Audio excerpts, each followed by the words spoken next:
Ada yang ditanya mungkin dari materi ini atau di luarnya sebelum doa dipersilakan. Wallahu a'lam. Bacaan kunut kan kayak bilang dalam YouTube itu saya perhatikan kunut pertama kan ada doa, ada pujian. Ya, pujian. Di sini kebetulan kita sesuai kayak apa yang diajarkan. Mohon jelasan kembali ke. Begini, kunut bagaimana? Ya, Islam tuh jangan nyontoh orang, tapi kudu belajar. Ama kiai pun jangan nyontoh perbuatannya, nyontoh ajarannya. Ini ajaran. Sebab apa? Saya sering mencontohkan begini. Salat itu wajib kakinya dilipat, jempolnya begitu, itu kakinya, kaki, jari kaki dilipat. Kiai saat ngajar dia menerangkan pada materi sujud, kalau sujud kakinya kudu dilipat. Kata kiai, enggak sah salatnya kalau enggak dilipat. Kata kiai waktu nerangin itu ngaji Isya kiai itu. Pas sholat subuh kiai kakinya kagak dilipat. Sholat subuh kakinya begini sholatnya, enggak dilipat. Maka si jamaahnya itu, santrinya, dia bilang waktu dilihat kakinya kiai begitu, ini kiai bagaimana? Dia bilang kalau enggak dilipat enggak sah. Nah dia sendiri kagak dilipat begitu. Maka kemudian itu dia makmum aja sama kiai, tapi terus mengganjal di hatinya. Habis sholat subuh dia nanya sama kiai gitu, kata dia, kiai saya mengganjal ini agama yang mana? Kata kiai begini, sebetulnya aturan sujud itu bagaimana Pak Yai? Takut saya lupa ajaran itu. Maka kata kiainya, ya kakinya kudu dilipat. Kalau nggak dilipat bagaimana Pak Yai? Ya tidak sah salatnya. Begini Pak Yai, tadi salat subuh Pak Yai kakinya agak dilipat. Lain, saya di malam ngajar itu saya jatuh, no kaki saya tuh bengkak. Aturan agama buat saya yang cantengan, tahu cantengan nggak? Gitu. Kalau saya paksa saya dosa. Maka agama itu rahmatan lil alamin. Bagi saya yang udzur, maka nggak boleh saya begini. Wong sakit, saya begini karena bisanya begini. Oh begitu. Iya. Jadi kalau saya sehat, yuk Anda kudu begitu. Inilah rahmatan lil alamin. Maka tidak boleh nyontoh perbuatan, tapi kudu nyontoh ajaran. Tuh begitu. Makanya kenapa ada kalimat ngaji jangan ngelihat, ngaji emang begitu. Karena yang dilihat itu belum tentu begitu, belum tentu begitu. Pribadi kami ini pribadi ini kasuistis namanya. Kaki kami ini kalau bahasa orang ada, kalau didongengin, saya nggak mau sebetulnya dongeng penyakit. Kalau saya dilarikan ke dokter saraf, bermasalah kaki saya. Kalau mau jujur, saya tidak bisa tasyahud akhir tuh. Saya masih belajar sampai sekarang ini dalam beberapa hari belakangan. Saya nggak bisa untuk tasyahud akhir, untuk duduk jempolnya dilipat. Itu nggak bisa saya. Sakitnya setengah mati. Kalau dalam dunia kedokteran ini saraf Anda bermasalah, gitu. Tapi saya bilang saya nggak apa-apa. Sebab kalau di ini bakal jadi repot di saya. Jadi saya nggak bisa tuh jempol saya kalau tasyahud dari begini. Saya harus ditidurin untuk duduknya. Walaupun sunat doang, pengen itu kayak begitu. Berat buat saya kalau untuk di gini nih. Lumayan nyerinya setengah mati. Itu saya. Artinya makanya nggak boleh ngelihat orang, harus ikut ajaran. Ada contoh banyak.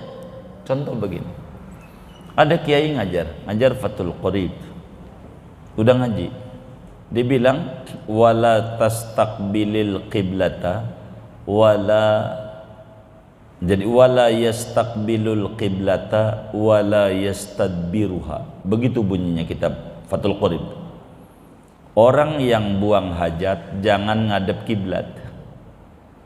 Jangan, haram. Kata kiainya. Itu kiai kencing ngadep kiblat. Itu muridnya nanya. Orang kampung kan WC-nya hektaran. Kebon. Bener nggak? Dulu di petukangan begitu nggak? Ngalamin nggak? Udah tua berarti kalau ngalamin. Jangan merasa muda. Itu begitu. Jadi si murid itu nanya, dia nyontoh, digertak sama kiai karena dia kencingnya ngadep kiblat. Murid ketahuan sama si kiainya. Kata kiai, wahai muridku, endang aja anda. Apaan? Kan dilarang ngencing ngadep kiblat. Lah Pak Yai begitu. Saya mau walaupun badan ngadep kiblat, itu rudal saya belokin ke selatan. Emang juga begitu yang haram tuh burungnya. Oh begitu. Kan malam udah diulas. Iya, saya kagak ngaji masalahnya gitu. Tuh, maka disebut ngaji, jangan ngelihat gitu. Kalau dari yang dilihat yang beda ditanya aja, nanti biasanya ada solusi begitu. Karena Islam itu rahmatan lil alamin. Begitu. Doa kunut ini apa yang dimaksud kunut begitu, saudara? Kunut itu secara bahasa sih mananya tunduk itu. Tapi yang dimaksud dengan doa kunut adalah seapapun kullu syai'in yashtamilu sana'an wa du'an. Segala macam zikir yang di dalamnya terkandung permintaan dan pujian, itu namanya kunut, doa kunut.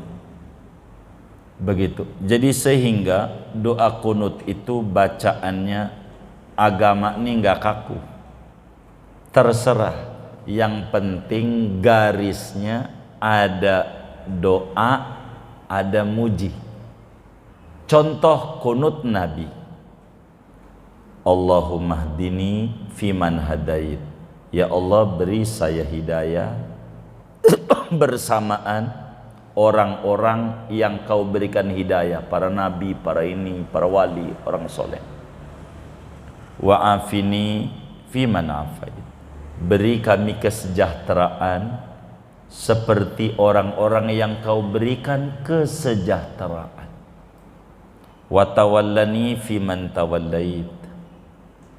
Beri kami pertolongan bersamaan orang-orang yang telah kau beri pertolongan. Apa itu lanjutannya? Wa barikli fima a'tait. Berkahi bagi kami terhadap anak, istri, harta, kerjaan, jabatan, kesehatan yang kau berikan kepada kami. Biar barakah. Wa qini syarra ma qadait. Lindungi aku dari takdir burukmu. Karena takdir ada yang baik ada yang buruk. Ini semuanya permintaan, namanya doa. Fa innaka taqdi wa yuqda 'alaik. Sesungguhnya engkau Tuhan yang menghukumi dan tidak ada yang menghakimi di atas engkau karena engkau adalah hakim. Ini namanya pujian. Wala ya'izu man adait. Tidak bakalan mulia orang yang kau benci. Fa innaka taqdiru dalab. Fa innahu la yadhillu man walait, begitu ya. Fa innahu la yadhillu man walait. Tidak akan hina orang yang kau kasihi, kau cintai, enggak bakalan jadi hina meski dihina orang. Wala ya'izu man adait. Tidak akan mulia orang yang kau benci meski dia lulukan orang. tabarakta rabbana wa ta'alait, falakal hamdu ala ma qadait. Ini namanya pujian. Wa astaghfiruka wa atubu ilaik, namanya permintaan. Wa sallallahu ala sayyidina Muhammad nabil ummi wa alihi washabihi wasallam, namanya permintaan, doa. Salawat itu doa. Itu begitu. Maka bila kita jadi imam, tinggal dijamakkan. Bagaimana kunutnya kalau jadi imam? Kalau pengen sempurna, Allahumma hdina fi man hadait wa afina fi man afait wa tawallana fi man tawallait wa barik lana fi ma a'tait wa qina syarra ma qadait. Mau dibaca bi rahmatika enggak apa-apa. Ada orang baca bi rahmatika tapi enggak ada bacaan langsungnya. Tapi mau ditambahin itu enggak apa-apa juga. Gitu. Ada bi fadlika, ya silakan juga. Wa qina syarra ma qadait fa innaka taqdi wa la yuqda 'alaik wa innahu la yadhillu man walait wa la ya'izzu man 'adait tabarakta rabbana wa ta'alait falakal hamdu ala ma qadait wa nastaghfiruka wa natubu ilaik wa sallallahu ala sayyidina Muhammadin nabil ummi wa ala alihi wa sahbihi wassallam. Begitu kalau mau kunut. Enggak itu enggak apa-apa, yang lain enggak apa-apa, kunut begitu. Atau doa kamilin enggak apa-apa. Tahu doa kamilin, Allahumma jalna bil imani kamilin wa li faraidika muaddin. Syekh Amir Sokhbi, seorang mursyid thariqah Qadiriyah, kalau subuh kunutnya itu mulu, doa kamilin pun. Cuma belum ada sanaknya, tinggal ditambahin sama beliau pujian. Ya musabbibal asbab, ya fatihal abwab, ya samil aswad. Itu untuk memuji Allahnya, karena belum ada pun. Itu mulu, enggak Allah madina enggak. Begitu sepanjang saya ikuti. Kunutnya doa kamilin. Indah ini doa, begitu kata beliau. Saya doanya ini aja. Jadi setiap subuh doanya itu. Jadi silakan saja. Mau kunut, yang penting bacaannya ada pujian, ada permintaan. Itu aja kunut subuh. Sini itu kalau pas yang seperti diajarkan pada saat terakhir mana astagfirullah kata imam baca tuh dan kemudian amin. Tapi sini enggak kayak kebanyakan habis itu langsung sujud. Oh iya baik. Kalau begitu enggak apa-apa, enggak apa-apa. Sebetulnya kalau yang giliran doa kencang, makmumnya amin. Karena kan mana astaghfiruka itu doa. Ya kita baca aja. Jadi enggak apa-apa. Ini beda-beda, enggak apa-apa. Begitu bacanya kencang, nanti di Fathul Muin bakal ketemu. Bunyinya ada pada bab kunut. Gitu wa minad du'ai as-salatu 'alan nabi. Wa sallallahu-nya kencang. Itu begitu. Ada banyak ajarannya banyak. Begitu. Jadi kencang. Jadi ya kita pelan-pelan. Namanya kita belajar begitu. Berproses. Semuanya ada prosesnya. Jadi pelan-pelan. Berproses. Jadi ada beberapa orang yang mana astaghfirukanya pelan. Jadi dari mulai fainaka takdi tahu-tahu udah sujud aja begitu. Iya nggak apa-apa. Kan ini berbicara kesempurnaan aja. Nanti kan pelan-pelan. Dengan belajar kan nambah ilmu satu. Itu kan faedahnya kita belajar pelan-pelan. Nanti ada keterangan-keterangannya. Kalau di Fathul Muin karena kita besar akan ketemu berbagai keterangan-keterangan itu. Jadi emang begitu.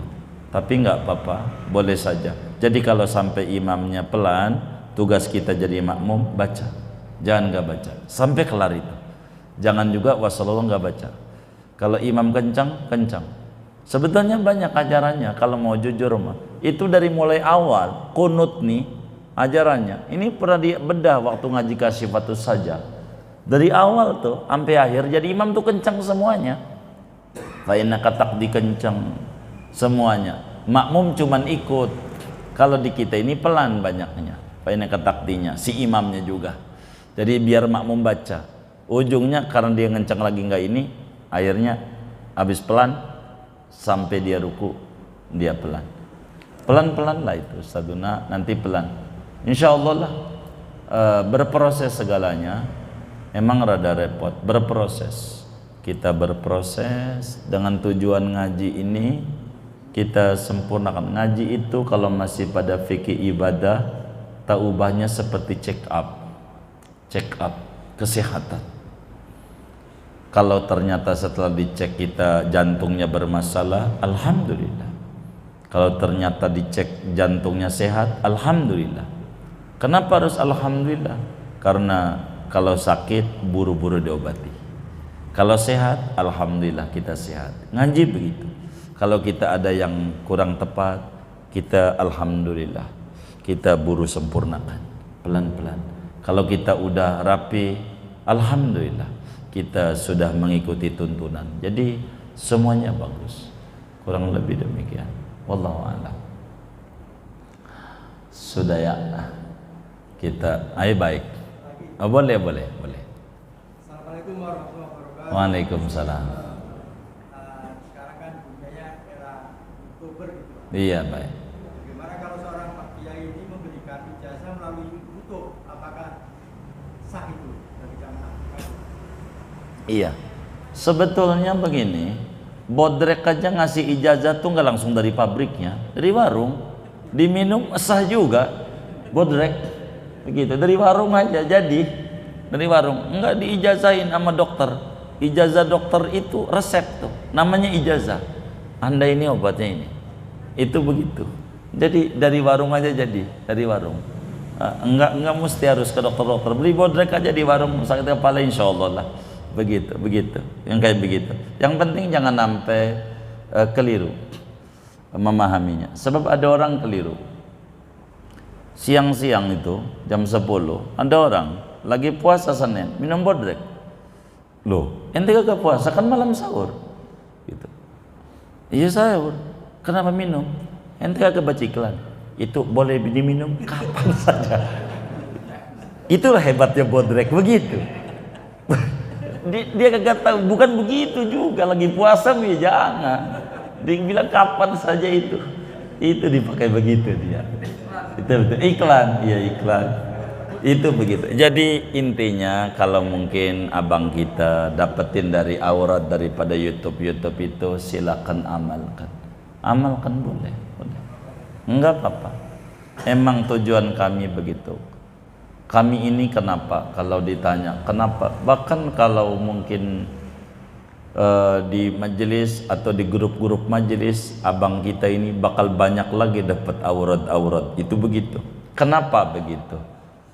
Gitu. Ada juga teman kita ya antara dua dah. Saya husnudzon nanya gitu. Kalau ngikutin suudzon protes kira-kira begitu. Kalau suudzon artinya ngapa sih amalan digituin? Jangan dibagi-bagi lah amalan tuh begitu. Jangan. Jadi kalau saya ceritain kehidupan saya nih ya, artinya perjalanan kehidupan. Ada teman-teman datang ke rumah. Kalau banyak yang datang ke rumah tuh, saya pusing. Gitu kalau udah Sabtu Minggu dohor rame, ini berarti teman-teman majlis bermasalah ini bisnisnya. Puyeng, kalau udah banyak yang ngadu, ini puyeng sama saya. Saya kalau udah dikit yang main ke rumah, alhamdulillah. Berarti yang puyeng dikit. Itu begitu. Yang puyeng, ya Allah, sampai abang kita ini saya belum minta maaf. Ini Ustadz Dayat ini ke rumah, enggak tahu jadwalnya beliau. Akhirnya begitu, saya redoin saya belum minta maaf. Begitu. Kadang begitu. Jadi saya tuh gitu orangnya. Maka watak saya, nih watak. Tabiat saya kalau sudah ada 2-3 teman-teman ada yang ngadu ini urusan tanahnya ini kok kagak laku-laku, ntar lagi datang lagi ngurusin begini, saya bagi aurat, takut makin banyak yang datang minta ini lagi begitu, dah saya bagi aja begitu, bagi yang urusan ngerapihin Ustadz Baha itu saya bilang jangan nama saya guru gundul, ya Allah ente kenal Ustadz Baha, minta aja sama dia. Masa harus saya juga yang ngerjain semuanya? Begitu. Kan udah dibagi-bagi itu. Gitu. Jangan sampai gondrong harus saya juga. Gitu. Jangan. Saya bagian tukang ngegundulin ini. Begitu. Saya suka begitu. Jadi kalau saya bagi aurat ini, aurat itu, kalau mau jujur, karena kita tahu beberapa teman majelis kita ada yang ngeluh, ngadu, guru begini. Kita bagi, nampak belum ada perubahan daripada aurat yang ada, mesti saya kasih lagi aurat yang lain. Ada masalah apa ini dengan kawan kita ini? Makanya saya bagi. Jadi termasuk di YouTube itu, karena direkam aja YouTube ini. Ya keuntungannya, ya bapak-bapak kita yang lihat ya dapat begitu. Dari itu keuntungannya, enggak apa-apa diamalin. Banyak. Di luar itu banyak. Kalau sering masuk di grup-grup majelis kami suka bagi aurat, macam-macam aurat. Untuk apa itu? Saudara kerjaannya kalau yang rajin dibukukan. Bukukan aja. Kalau yang rajin kumpulin, dibukuin, saudara dagangin. Jadi duit itu. Benar nggak? Apalagi saudara bikin plang. Menerima penyemburan. Semburi aja. Kalau nyembur nggak perlu pakai doa, pakai air. Gitu. Benar nggak? Iya, walaupun ada doa juga nggak ada air nggak bisa nyembur. Gitu, menerima nyembur. Yang penting jangan deket-deket ininya, pelangnya. Nanti dikata saingan sama temennya ya kan, ribut lagi, saya lagi gitu. Jadi intinya Ustadzuna kalau dapat daripada YouTube dan seterusnya amalin. Dan ini sebetulnya udah banyak ditanya di berbagai majelis. Silakan amalin, nggak apa-apa, amalin. Nah, yang dirasa manfaat amalin. Dan aurat-aurat yang ada dipertanggungjawabkan semuanya. Tidak asal tulis, tidak. Makanya beberapa teman kita memprotes, jangan dibagi sih, begitu, jangan, biar orang tuh pada datang ke rumah saya gitu. Jadi kagak datang kalau udah punya ya kan, begitu. Ini ada juga protes, ini kan seudurnya kan kira-kira begitu. Tapi tujuan saya tidak, karena saya buat teman-teman majelis, saya pengen yang hadir di majelis ilmu ini diberi kesuburan sama Allah. Itu harapan kami. Kenapa aurat? Saya sampaikan, majelis kita ini kalau aurat majelisnya diamalin benar-benar, ini majelis kita ini titik beratnya bagaimana teman-teman majelis ini bisa nyampe ke Madinatul Munawwarah. Itu majelis.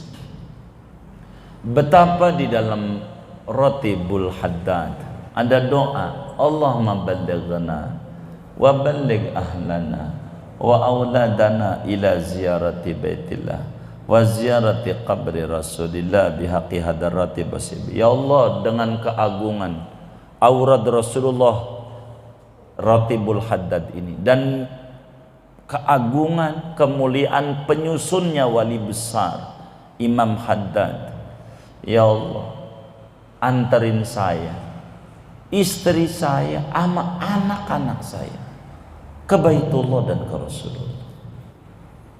Bila di dalam Dalailul Khairat ada doa, wa yassir alaina ziyarata haramika wa haramihi sallallahu alaihi wasallam min qabli an tumitana.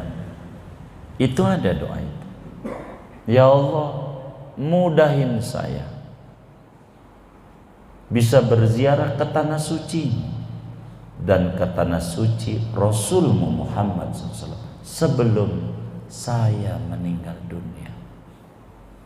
Doa habis sholat 5 waktu, baca sallallahu alaihi Muhammad 100. Itu ada doa, wa yassir alaina ziyarata haramika wa haramihi wa yassir alaina Allahumma yassir alaina ziyaratal Makkah wal Madinah warzuqna al-afa wal afiyah was sakinah bijai sakil Madinah sallallahu. Ya Allah, mudahin saya bisa ziarah ke Makkah Madinah.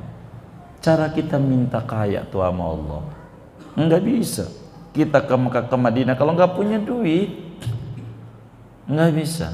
Minta diberi kesuburan, yang kesuburan itu keburu ibadah. Maka kami bagi semua aurat itu kepada kaum muslimin, khususnya jamaah majelis.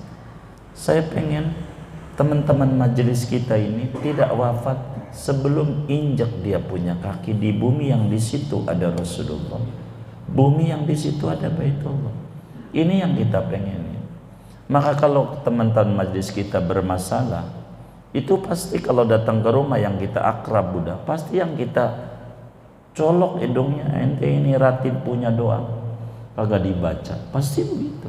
Saya ketahuan yang bermasalah di keuangan pasti nggak baca, ketahuan.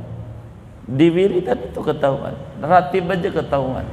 Teman-teman kita mana yang baca, mana yang kagak, tahu. Ada cirinya, nggak bakalan enggak. Yang bermasalah di keuangannya, mesti ada masalah pada wiridnya dia. Sebab ini wiridan ini biar nggak bermasalah pada keuangan. Normal lah kalau ibarat orang dagang nih, mohon maaf, ada naik, ada turun, itu normal, itu manusiawi. Sebab sebagai kita hamba, ada kalanya menurut itu biasa. Tapi kalau dia tukang baca wirid, bakal sadar ketika dia turun wiridan. Ini usaha, ini lagi menurun. Anggap deh kita ngewarung, nagang nasi uduk. Judulnya udah kelihatan jelas, NU PKS, nasi uduk plus ketupat sayur. Begitu. Ditulis itu begitu. Menurun, dia ngobrol sama kita. Anda baca wiridnya, saya baca guru, nggak ada yang ditinggal. Baik, Anda timbang apa yang Anda udah kebeli dari usaha Anda. Alhamdulillah kebeli kontrakan, kebeli mobil Alphard, kebeli mobil ini, kebeli ini, kebeli ini. Anda jangan lihat sekarang rugi.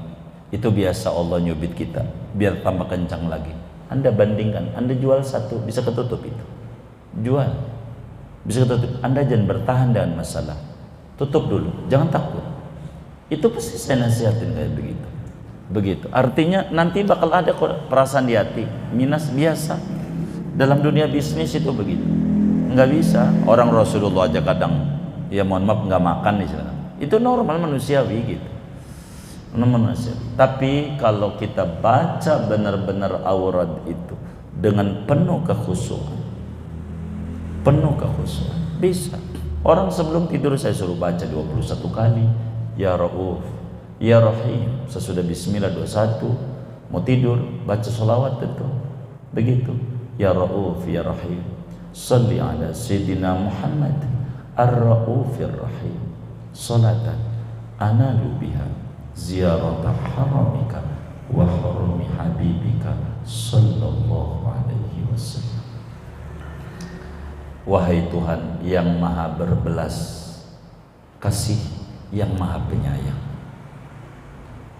limpahkan sholawatmu kepada Nabi Muhammad, Nabi yang sifatnya dalam Al-Quran pada surat Baro'ah, laqad ja'akum rasulun min anfusikum azizun alaihi ma anittum harisun alaikum bil mu'minina raufur rahim.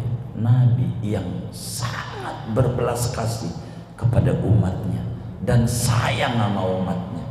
Dengan sholawat yang saya baca ini, ya Allah, saya bisa dianterin menuju tanah suci dan tanah suci kekasihmu sallallahu alaihi wasallam.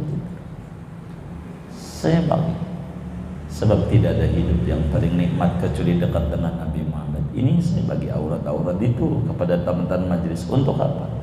Untuk kesyukuran. Saya tidak pengen anak-anak majelis bermasalah pada finansialnya. Begitu. Sebab apa? Anda kok pengen anak majelisnya tidak bermasalah finansial? Sebab kalau bermasalah pada finansial, puyeng sama saya. Datang mau tiduran di rumah, lagi apalagi ini bapak ini tiduran, ini bermasalah. Begitu, pasti begitu. Gitu. Kalau sudah mondar-mandir, ini bermasalah. Begitu, itu begitu. Ada juga yang nggak berani datang, takut dicolok, ini nggak baca ratib, takut begitu, nggak berani datang aja nggak bermasalah. Maka saya itu begitu, asal dibaca sholawat yang sallallahu alaihi Muhammad aja, itu bisa nganterin ke Madinah. Ratib 3 tahun dah, asal istiqomah, jangan tinggal. Lihat aja, betul-betul itu begitu. Saya nggak mau teman-teman tuh nggak ketemu sama Nabi Muhammad, itu begitu. Maka wiridan ini sama abang kita amalin apa saja yang ada di YouTube itu, yang ada amalin, silahkan amalin begitu, dan insya Allah banyak barakah biar kita bisa dekat sama Allah. Itu saja. Wassallallahu wasallam ala khairil Muhammadin wa ala alihi wa sahbihi ajma'in walhamdulillahi rabbil alamin. Assalamualaikum.